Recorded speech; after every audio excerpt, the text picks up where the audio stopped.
ನಿಮ್ಮ ವಾಹಿನಿ. ಇದ್ದಿದ್ದು ಇದ್ದ ಹಾಗೆ. ಎರಡೂ ಪಕ್ಷಗಳ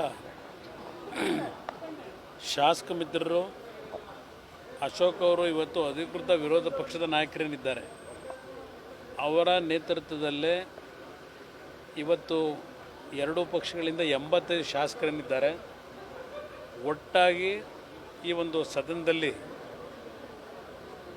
ಈ ಸರ್ಕಾರದ ಹಲವಾರು ನಡವಳಿಕೆಗಳೇನಿದೆ ಅದು ರಾಜ್ಯ ಸರ್ಕಾರದಿಂದ ಆಗಿರ್ತಕ್ಕಂಥ ಹಲವಾರು ಕಾನೂನು ಬಾಹಿರ ಚಟುವಟಿಕೆ ಮುಖ್ಯಮಂತ್ರಿಯಿಂದಲೇ ಆಗಿರ್ತಕ್ಕಂಥದ್ದು. ಮುಖ್ಯಮಂತ್ರಿಗಳ ಅವರ ಒಂದು ತೀರ್ಮಾನಗಳಿಂದಲೇ ಆಗಿರ್ತಕ್ಕಂಥ ಈಗೇನು 62 ಕೋಟಿ ಕೇಳಿದ್ದಾರಲ್ಲ ಲ್ಯಾಂಡು, ಯಾವ ಒಂದು ಆಧಾರದ ಮೇಲೆ 62 ಕೋಟಿ ದುಡ್ಡು ಕೇಳಿದ್ರು? ಎಷ್ಟು ಜನ ಭೂ ಸ್ವಾಧೀನ ಆದಂಥರಿಗೆ ಇವರು ಯಾವ ರೀತಿಯಲ್ಲಿ ಆರ್ಥಿಕವಾಗಿ ಭೂ ಸ್ವಾಧೀನ ಆದಂಥವ್ರಿಗೆ ದುಡ್ಡು ಕೊಡ್ತಾರೆ ಸರ್ಕಾರದಲ್ಲಿ? ಬಹುಶಃ ರೀಡು ಮಾಡಿದ್ರಲ್ಲ ಅರ್ಕಾವತಿದು, ಅಲ್ಲಿ ಒಂದು 300-400 ಕೋಟಿ ನಡೆದಿತ್ತಲ್ಲ ವ್ಯವಹಾರ, ಆ ಲೆಕ್ಕಾಚಾರದಲ್ಲಿ 62 ಕೋಟಿ ಕೇಳಿರಬೇಕು ಅಂತಕ್ಕಂಥದ್ದು ನನ್ನ ಅಭಿಪ್ರಾಯ. ಇಲ್ಲಿ ಅದು ಒಂದು ಭಾಗ.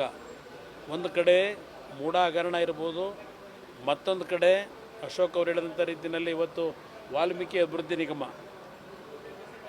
ಇವತ್ತು ಬಡವರಿಗೆ, ಅದರಲ್ಲೂ ವಿಶೇಷವಾಗಿ ದಲಿತ ಕುಟುಂಬಗಳಿಗೆ ಕೊಡ್ತಕ್ಕಂಥ ನೆರವುಗಳನ್ನು ಇವತ್ತು ಕೊಡ್ತಕ್ಕಂಥ ದುಡ್ಡನ್ನು ಇವತ್ತು ಲೂಟಿ ಮಾಡಿರ್ತಕ್ಕಂಥದ್ದನ್ನು ಸ್ವೇಚ್ಛಾಚಾರವಾಗಿ ನಮಗೇನು ಗೊತ್ತೇ ಇಲ್ಲ, ನಾವೇನು ಇದರಲ್ಲಿ ಪಾಲ್ದಾರರೇ ಅಲ್ಲ ಅಂತಕ್ಕಂಥ ರೀತಿಯಲ್ಲಿ ಈ ಸರ್ಕಾರದ ನಡವಳಿಕೆ ಏನಿದೆ ಹಲವಾರು ವಿಷಯಗಳನ್ನು ಚರ್ಚೆ ಮಾಡ್ತಕ್ಕಂಥದ್ದು. ಅದಷ್ಟೇ ಅಲ್ಲ, ಬರಗಾಲ ಇರ್ಬೋದು, ಇತ್ತೀಚೆಗೆ ಮಳೆಯ ಒಂದು ಅನಾಹುತಗಳಿಂದ ಆಗಿರ್ತಕ್ಕಂಥ ಹಲವಾರು ಸಮಸ್ಯೆಗಳಿರ್ಬೋದು, ಡೆಂಗ್ಯೂದು ಹಿನ್ನೆಲೆಯಲ್ಲಿ ಸುಮಾರು 7,000ಕ್ಕೂ ಹೆಚ್ಚಿನ ಕುಟುಂಬಗಳಲ್ಲಿ ಆರೋಗ್ಯದ ಸಮಸ್ಯೆಯನ್ನು ಎದುರಿಸಿ 12 ಜನ ಈಗಾಗಲೇ ಮರಣ ಹೊಂದಿರತಕ್ಕಂಥದ್ದು ಇರ್ಬೋದು, ರೈತರು 1000ಕ್ಕೂ ಹೆಚ್ಚಿನ ರೈತರು ಈ ಸರ್ಕಾರ ಬಂದ ನಂತರ ಆತ್ಮಹತ್ಯೆಗೆ ಒಳಗಾಗಿರ್ತಕ್ಕಂಥದ್ದು ಇರ್ಬೋದು, ಕಾನೂನಿನ ಸಮಸ್ಯೆಗಳಿರ್ಬೋದು, 371 ಜೇನಲ್ಲಿ ಆಗಿರ್ತಕ್ಕಂಥ ಒಂದು ವಿಷಯದಲ್ಲಿ ಇವತ್ತು ಅನಾಹುತದ ಬಗ್ಗೆ ಎಚ್ ಕೆ ಪಾಟೀಲ್ರೇ ಪತ್ರ ಬರೆದಿದ್ದಾರೆ. ಅವರೇ ಕಾನೂನು ಸಚಿವರು, ಅವರೇ ಒಂದು ಪತ್ರ ಬರ್ಕೊಂಡಿದ್ದಾರೆ ಸರ್ಕಾರಕ್ಕೆ.